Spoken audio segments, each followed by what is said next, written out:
Hello friends, नमस्ते प्रणाम। हमारे चैनल में आप सभी फ्रेंड्स का स्वागत है और अभिनंदन है। तो हम लोग बहुत ही पारंपरिक विवाह गीत लेकर आए हैं। अगर अच्छा लगेगा तो लाइक शेयर सब्सक्राइब जरूर कीजिएगा और कमेंट बॉक्स में ज़रूर बताइएगा कि ये विवाह गीत आप लोगों को कैसा लगा। तो चलिए सुनाते हैं।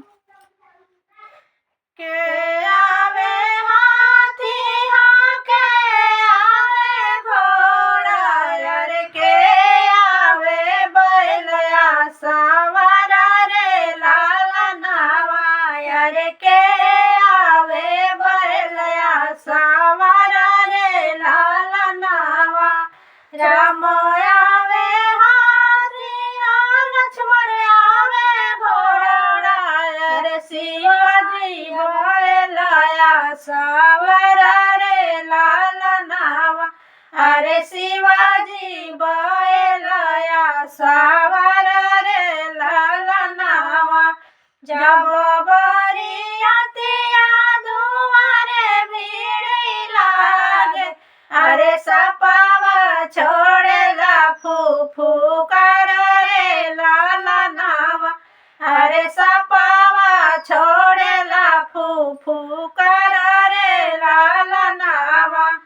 परिछन चालेली सासु से सरज, रूपवा के देखी डेराई रे लाला नावा, अरे रूपवा के देखी डेराई रे लाला नावा।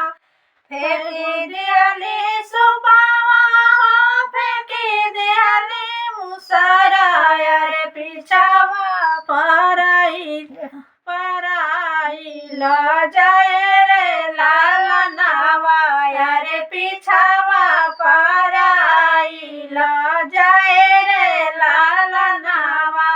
ऐसन गौरवा बरसे गौरा नाही देवो, अरे भले गौरा रही है कुंवर रे लाला नावा, अरे भले गौरा रही है कुंवर रे लाला नावा। मड़वे के बीचवा से बोली गौरा दई, अरे सुना प्रभु अरज हमार रे लाला नावा, अरे सुना प्रभु अरज हमार रे लाला नावा। तनिए करूपवा बादल तो महादेव, अरे नैहर के लोग पति आए रे लाला नावा, अरे नैहर के लोग पति आए रे लाला नावा। तो नया राजा जावा सुनले महादेव, अरे रूपवा बदली रे लाला नावा, अरे रूपवा जे दिहले बदल रे लाला नावा।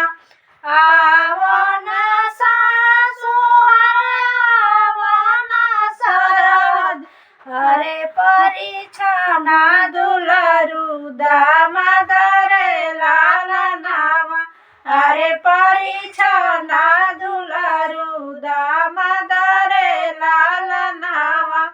के आवे हाथिया के आवे घोड़ा, अरे के आवे बैलया सवारा रे लाला नावा, अरे के आवे बैलया सवारा